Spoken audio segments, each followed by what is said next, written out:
that you did this movie for Adhyan and you won't be doing any movies after this. So I wanted to know about that. Don't they all say that? मैं सिर्फ एक ही film करना चाहती हूँ. They end up doing 100. Well, no, the thing is that I've never thought about acting before. Never thought I would come to India. But I did it, and I'm here. I don't know what I'm going to do in the future, if I'm going to continue acting or I'm going to continue doing graphic design. Sure, I would love to if I get that opportunity, but as of right now, I don't know. अरे हम लोग करेंगे ना interview यार, ऐसे ऐसे सवाल मत पूछ यार. I love you bro. You gonna be, I will give you my interview. Any more Facebook का questions? बंदा इधर निकाल रहा है वो. Any more questions?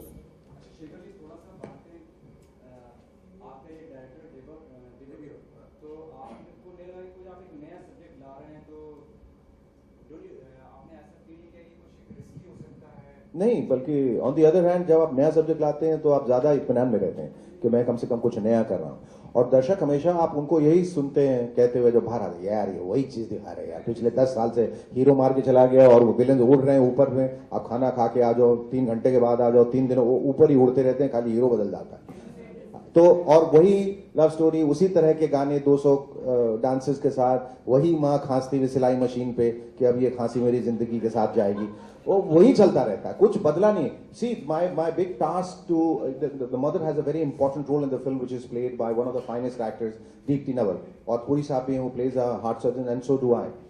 Deepti Naval के लिए एक स्टीरियोटाइप हो सकता था कि एक अगर आप किसी एक्टर के पास जाते हैं, पूछते हैं, वो पूछती है आपसे क्या रोल है, आप कहेंगे यू प्लेइंग अ मदर, बोले थैंक यू, हम फिर मिलेंगे.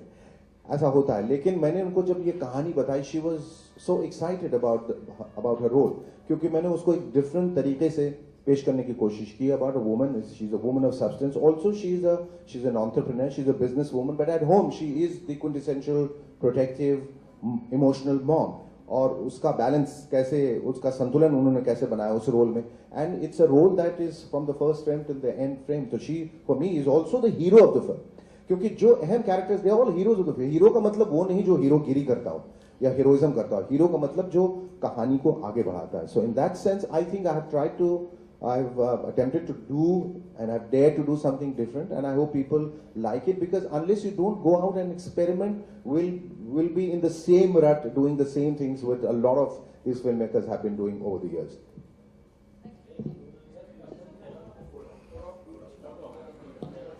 Everyone please do join us for high tea after this session. Thank you so much.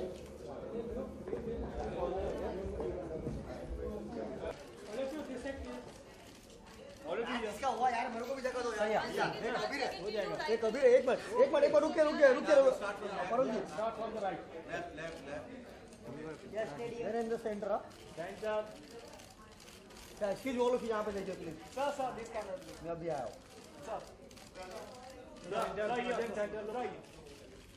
Shekhar ji, आजन सर. बहुत बढ़िया.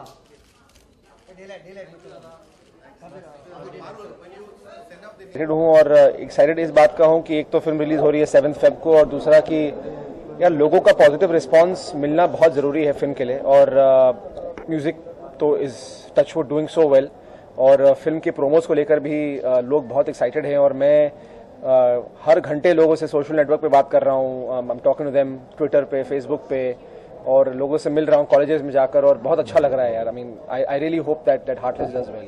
खासकर शेखर जी के एफर्ट जिस तरह से कोशिश कर रहे हैं कि आप भी कामयाब हो, उनकी फिल्म भी कामयाब हो, उनके लिए याद करना चाहिए.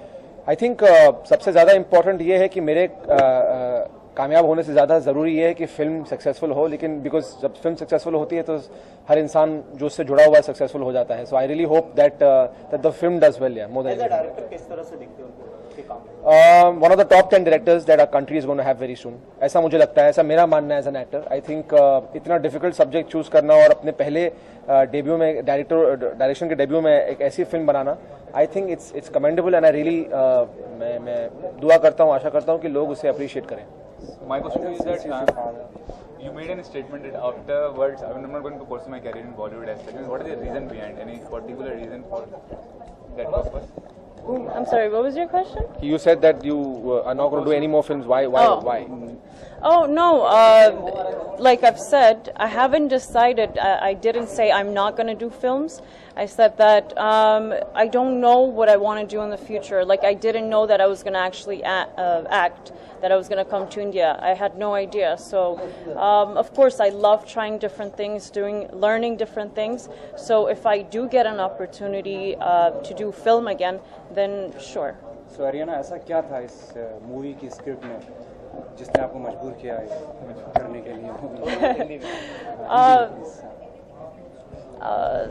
I think it's the story. You know, before even the story, actually, to be honest, when Shekharji had asked me, because I've never done a film before, you know, knowing Shekharji, I knew who he was, and I had full belief in him, trust that I can do this because he believed in me.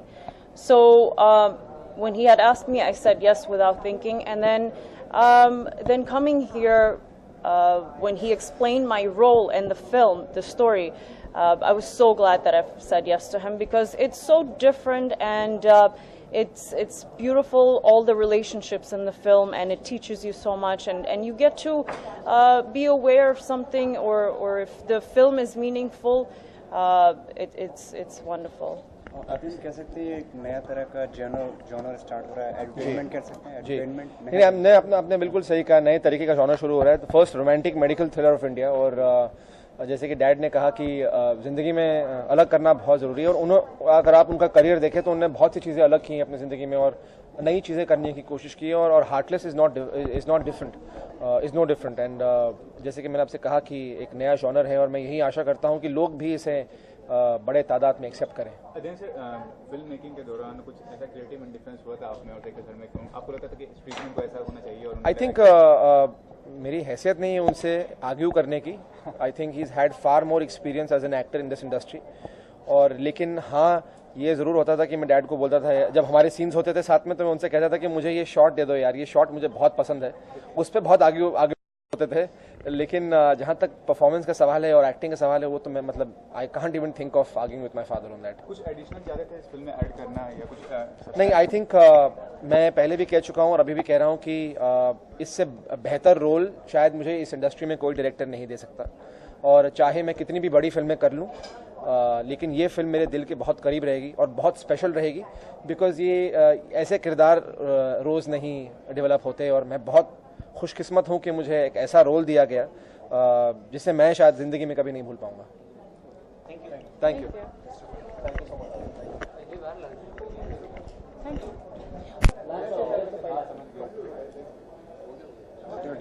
बिल्कुल नया कह सकते हैं कि नया genre ला रहे हैं आप। बिल्कुल नया जॉनर है, और नया करना बहुत ज़रूरी है।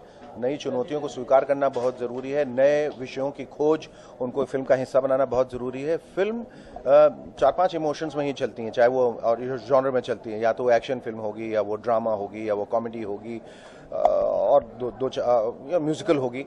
मैंने सोचा कि एक फिल्म जिसमें इमोशन बहुत अच्छे हों, जिसमें भावनाएं बहुत अच्छी हों, भावनात्मक फिल्म हो, वो बनानी है। लेकिन इसको मैं नया कैसे बनाऊं, इसको मैं अलग कैसे बनाऊं, क्योंकि ये इन सब पक्षों से तो जनता वाकिफ़ है। और मुझे लगा कि ये अगर एक मेडिकल थ्रिलर बनाई जाए, यानी कि रोमांटिक मेडिकल थ्रिलर, रोमांस तो देखा है लोगों ने, लेकिन अगर उसका बैकग्राउंड हम बदल दें तो ये बहुत रोचक विषय हो सकता है। और एनेस्थीसिया अवेयरनेस के बारे में जब हमने सुना, एनेस्थीसिया जो कि बेहोशी की दवा है, जो बहुत मरीजों को दी जाती है, जिससे बहुत मरीज तो बेहोश हो जाते हैं ऑपरेशन थिएटर में, कुछ होश में ही रहते हैं बेहोशी की दवा देने के बावजूद, और लेकिन वो बॉडली पैरालाइज हो जाते हैं। फिर ऐसे हालत में वो आवाज़ें भी सुनने लगते हैं और उनको दर्द भी महसूस होती है, लेकिन वो चिल्ला नहीं पाते क्योंकि वो बॉडली पैरालाइज है। आई थॉट कि बहुत एक इंटरेस्टिंग फिनोमिनन है, इसलिए मैंने इसको लेके बनाया। अभी कुछ थोड़ी देर पहले अध्ययन ने कहा कि जब मैंने आपके बारे में पूछा कि एज अ डायरेक्टर किस तरह से देखते, तो उन्होंने कहा कि मैं उनको टॉप 10 डायरेक्टर्स में देखता हूँ इंडिया के। क्या करने का? देखिए, टॉप 10 हो, टॉप 100 हो, अगर आप अपनी जनता से जुड़ गए और आप अपनी बात कहने में सक्षम हुए, तब तो आप एक सफल निर्देशक हैं। ये टॉप 10, 2, 3, 4 ये कोई मायने नहीं रखता। एक सक्सेसफुल डायरेक्टर होना बहुत ज़रूरी है, ताकि आगे जब आप फिल्में बनाएं तो आपको तमाम वो योगदान मिल सके लोगों से जिस किस्म की आप फिल्म बनाना चाहते हैं। तो आई एम होपिंग कि एक अच्छी फिल्म बनाई है, एक मार्मिक फिल्म है, एक इमोशनल फिल्म है और एक थ्रिलर भी है साथ में। तो ये दोनों का जो मिक्स है पहले नहीं देखा गया है। एक रोमांटिक, इमोशनल, मेडिकल थ्रिलर, इस तरह का एक जॉनर नहीं देखा गया, 2 जॉनर को मिक्स करके। गाने बहुत अच्छे हैं, परफॉर्मेंसेस दीप्ति नवल के, ओमपुरी के, अध्ययन के, एरियाना के, सबके बहुत अच्छे हैं, मदन जैन के। So amazing experience. और मैं आशा करता हूं कि 7 फरवरी को जब ये फिल्म रिलीज होगी आप लोग जाएंगे थिएटर में, इसे देखेंगे। और अगर आपको फिल्म अच्छी लगी तो इसकी सराहना जरूर करिए, और बहुत अच्छी लगी तो उठ के तालियां जरूर बजाइएगा। Thank you.